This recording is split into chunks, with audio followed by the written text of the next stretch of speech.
For 15 years, she watched the man next door. She learned his routines, his commute, his favorite shirts. She mapped every habit and every pause. Every night, she clutched his photo, pressed her lips to it, convinced he would be hers. Her fixation ran so deep, she spent $5 million to buy the house beside his, only to be closer. Patience became routine. David greeted her warmly, and his wife smiled with kindness.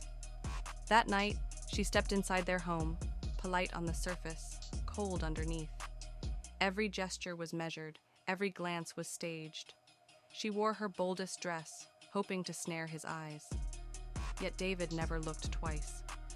His attention stayed fixed on his wife. Jealousy tightened in her chest. Rejection sharpened her resolve. The next morning, she heard the wife was sending gifts to clients. She offered pastries and praise. A client with an allergy collapsed and was rushed to the hospital. Blame landed on the wife. She was fired, humiliated, and shaken. The wife confronted the neighbor. The neighbor looked shocked, said no one warned her about the allergy. The wife's voice cracked. She blamed herself and apologized. The neighbor watched her fold and smiled inside. It still was not enough. She planned a richer wound. A fake financial advisor called the wife with a smooth promise of quick growth. He talked about the daughter's tuition and a future without worry. The offer pulled at hope. The wife hesitated, then agreed to meet. They met at a cafe David often visited. Cups rattled, chairs scraped.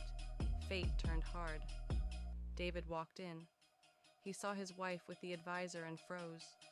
When he learned she had used their joint account, his face went dark. The room watched in silence. They argued where everyone could hear. Their daughter, stuck in the fallout, turned to the neighbor. The neighbor did the girl's makeup and spoke softly. She asked about classes and friends. The girl said she wished her mom could be this gentle. Trust shifted. The wife came back and saw them. She told the neighbor to stop meddling. The neighbor laughed. Then she escalated. She cut the brakes on the wife's car. She slipped into the house and stole the bank details. Passwords changed, notifications silenced. Every dollar flowed to the fake advisor. On the road, the car failed. Stranded, the wife called her daughter by video, tears streaking her face. She said she would miss the graduation. On the screen, she saw the neighbor in her seat, smiling beside her child. The wife rushed home, shaking with anger. Inside, the neighbor sat with David and the girl like a ready-made family. The wife stopped cold. Color drained from her face. She tried to throw the neighbor out.